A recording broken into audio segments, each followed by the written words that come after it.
नमस्ते मित्रों, मेरा नाम है राकेश कोटड़िया। जैसा कि आप जानते हो कि मैं टीचर हूँ और 10 साल से मुझे ध्यान प्रक्रिया का अनुभव है।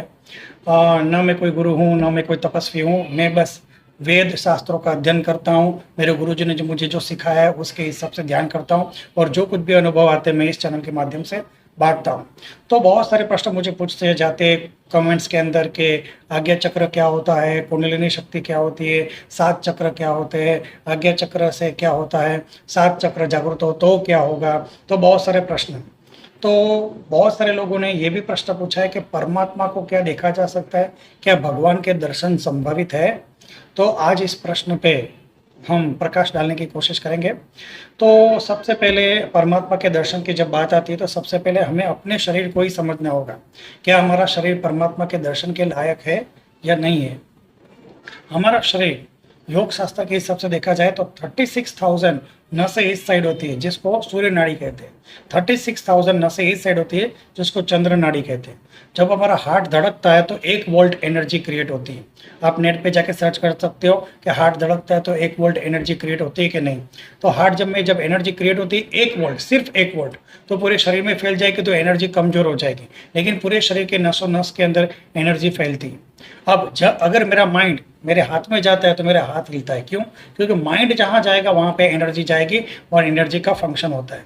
आप कहीं पे भी डॉक्टर से भी पूछ सकते हो, जहाँ पे हमारी एनर्जी नहीं जा पाती वहाँ पे पैरालिसिस हो जाता है। और पूरे शरीर की मूवमेंट कौन कंट्रोल करता है? तो हमारे जो स्पाइनल कॉर्ड है पीछे, करोड़रज्जु कहते हैं, मतलब जिसको कहते हैं कि स्पाइनल कॉर्ड, जिसको कहते हैं मेरुदंड, पीछे से छोटे छोटे मणके होते हैं, पीछे से माइंड तक जाते हैं। ये मेरुदंड जो पीछे है वही पूरे शरीर का कंट्रोल करता है। अब हार्ट के अंदर जब एनर्जी क्रिएट होती है वो मेरुदंड के माध्यम से पूरे शरीर के अंदर एनर्जी ट्रांसफर होती है। तो जब वो एनर्जी राइट साइड से और लेफ्ट साइड से जब टकरा के वापस आती है तो बीच में जब टकराती है वहां पे ऊर्जाओं के गोल गोल चक्र बनते हैं।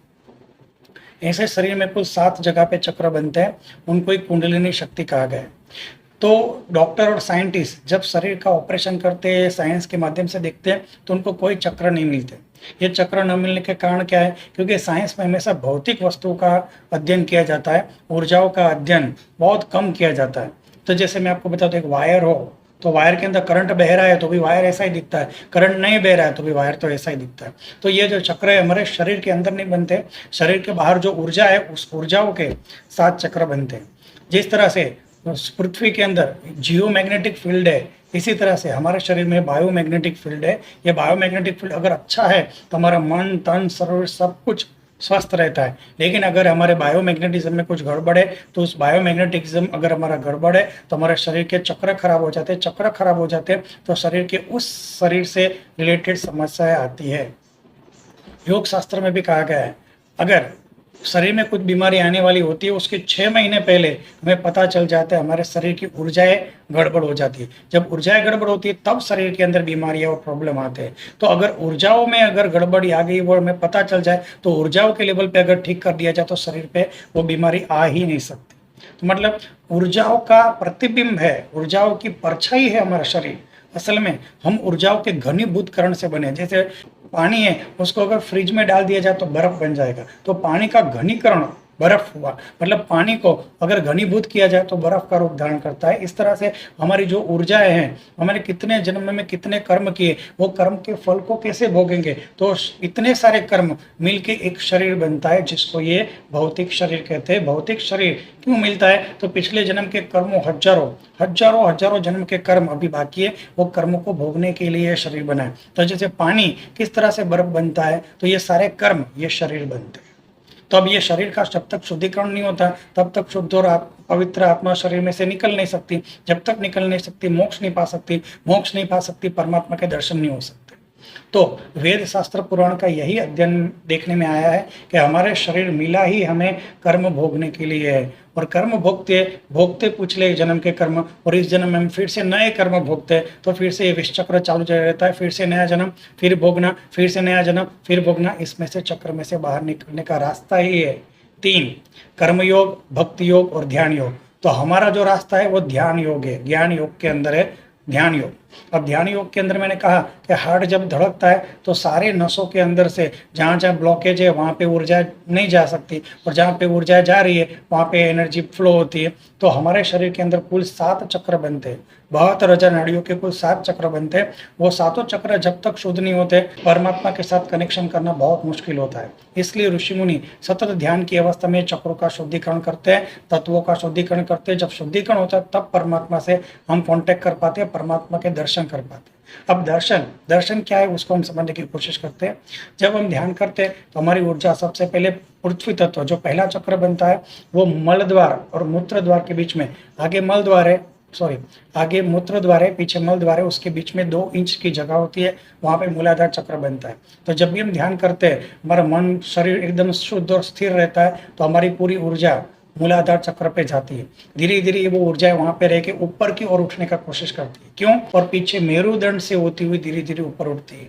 तो जिस तरह से टंकी में पानी भरता है इस तरह से ऊर्जा ऊपर उठना शुरू करती है। जब हमें कुछ भी ध्यान करते हैं, प्रक्रिया करते हैं, तो किसी एक चीज के बारे में, एक देवता के बारे में, एक मंत्र के बारे में, एक गुरु के द्वारा हम ध्यान करते हैं। तो हमने किसी आध्यात्मिक रास्ते पे हमने किसी गुरु को, किसी देवता को, किसी मंत्र को, किसी मूर्ति को एकदम अपने दिल में बसा दिया है। जब दिल में बसा दिया है तो जैसे हम ध्यान करते हैं तो हमारी ऊर्जा है पूरे शरीर में, हृदय के माध्यम से पूरे शरीर में फैल जाती है। लेकिन जैसे धीरे धीरे धीरे ध्यान ऊपर उठता है तब हमें यहाँ पे आज्ञा चक्र में उस देवता के दर्शन हो जाते हैं जिस देवी देवताओं को हमने माना हुआ है। अगर कृष्ण की दिल से पूजा करते तो कृष्ण के दर्शन होते हैं, राम की पूजा करते तो राम के दर्शन होते हैं। अब आप कहोगे ऐसा क्यों? ऐसा इसलिए क्योंकि फ्रिज के अंदर अगर हमने ब्रेड रखी हुई है तो फ्रिज खोलेंगे तो ब्रेड दिखेगी, अगर फ्रिज के अंदर हमने केचप रखा हुआ है अगर खोलेंगे तो केचप दिखेगा। बिल्कुल उसी तरह से आपने अपने हृदय के अंदर कौन से देवी देवता, कौन सा मंत्र, कौन से गुरु को बिठा के रखा है, वही गुरु आपको लास्ट आज्ञा चक्र में दिखते हैं। अब आज्ञा चक्र में वही गुरु दिखे। राम की जो पूजा करते हैं उनको कृष्ण के दर्शन नहीं होंगे, कृष्ण की जो पूजा करते हैं उनको राम के दर्शन नहीं होंगे। पर आज्ञा चक्र तक पहुंचने के बाद ज्यादातर लोग अपनी साधना छोड़ देते हैं क्योंकि उसके देवता के उसको दर्शन हो जाते हैं, पर असल में वो अधूरा है। आपने जो जिसको हृदय में स्थान दिया है वही प्रकाशित होकर आपको आज्ञा चक्र में दिखते हैं। लेकिन ये छठा चक्र है। 7वां चक्र क्या है? शरीर के बाहर बनता है, शरीर के बाहर बनता है ये 7वां चक्र। तो मतलब क्या कि अभी और एक साधना बाकी है, अभी और एक लेवल बाकी है। तो हमें एक देवता, एक व्यक्ति, एक गुरु, एक मंत्र के ऊपर आके सतत स्थिर रहना है।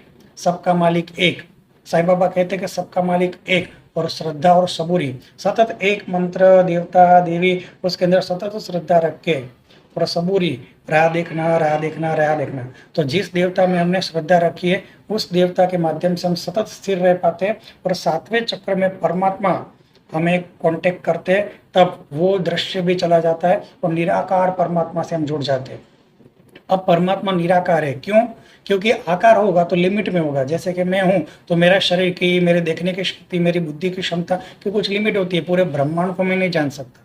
तो अगर कोई परमात्मा साकार में है तो साकार में होगा तो लिमिट में होगा, और लिमिट में होगा तो वो परमात्मा कैसे कहलाएगा? तो परमात्मा निराकार होते हैं जो अनंत ब्रह्मांड तक फैले हुए। तो ब्रह्म शरीर से बाहर सहस्त्रार चक्र में हमारा चक्र होता है, वहां पे परमात्मा हमसे कांटेक्ट करके आज्ञा चक्र में हमारे साथ कनेक्ट करते हैं। तब हमारे सारे कर्म शून्य हो जाते हैं, हमारे सारे विचार शून्य हो जाते हैं। उस स्थिति में हम परम तत्व परमात्मा से विलीन हो जाते हैं, परमात्मा से जुड़ जाते हैं। मतलब परमात्मा को आज तक किसी ने देखा नहीं है, परमात्मा को देखा ही नहीं जा सकता।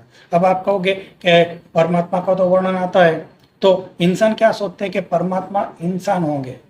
तो परमात्मा ने क्या सिर्फ इंसानों को बनाया? सारे पशु पक्षी जीव जंतुओं को वो परमात्मा नहीं बनाया। तो पशु पक्षी क्या सोचेंगे? हमारे जैसे परमात्मा होंगे। तो पक्षी ऐसा मानेंगे कि परमात्मा वृक्ष के समान होंगे। तो सब लोगों के लिए परमात्मा अलग अलग, कहा ना, जैसे हमने सोचा है ऐसा ही परमात्मा का स्वरूप हमें अपने ही अंदर दिखता है, बराबर। पर असल में देखा जाए तो परमात्मा निराकार है, परमात्मा पूरे ब्रह्मांड तक फैले हुए हैं। हमारे अंदर भी परमात्मा है, पशु पक्षी के अंदर भी परमात्मा, सबके अंदर परमात्मा है, ऐसा वेदों का विधान है। लेकिन एक परमात्मा जो सबके लिए एक हो, उसका स्वरूप क्या है तो आज तक किसी ने नहीं देखा।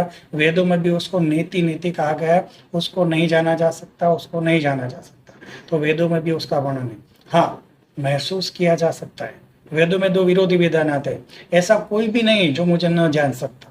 और वेदों के आखिर में क्या आता है कि ऐसा कोई भी नहीं जो मुझे जान सके, असंभव है मुझको जानना। तो अभी दो विधानों को कैसे समझे? एक ही वेद में दो विधान आते हैं कि ऐसा कोई नहीं जो मुझे ना जान सकता और ऐसा कोई नहीं जो मुझे जान पाए, असंभव है मुझे जानना। तो ये क्या बात है? तो ये कहने का मतलब कि परमात्मा के असली स्वरूप में इस सूक्ष्म, इस हमारी लिमिटेड बुद्धि से, लिमिटेड ज्ञान से परमात्मा के असीमित ज्ञान को नहीं जा सकता। तो एक बूंद समुद्र को अपने अंदर नहीं समा सकती। हम लिमिटेड है, पूरे परमात्मा को अपने अंदर नहीं समा सकते। हाँ, एक बूंद समुद्र में समा सकती है। तो हम अपने आप को परमात्मा में विसर्जित कर सकते हैं, परमात्मा में समर्पित कर सकते हैं। तो जब ऐसा लेवल आता है कि एक बुद्धि, एक विचार, एक गुरु, एक देवता, एक देवी में हमारा ध्यान स्थिर हो चुका हो, तब हमें अपनी ही शुद्ध और पवित्र आत्मा को परमात्मा में विसर्जित कर दे, तो हम ही परमात्मा के जैसे परमात्मा में मिक्स हो जाते हैं।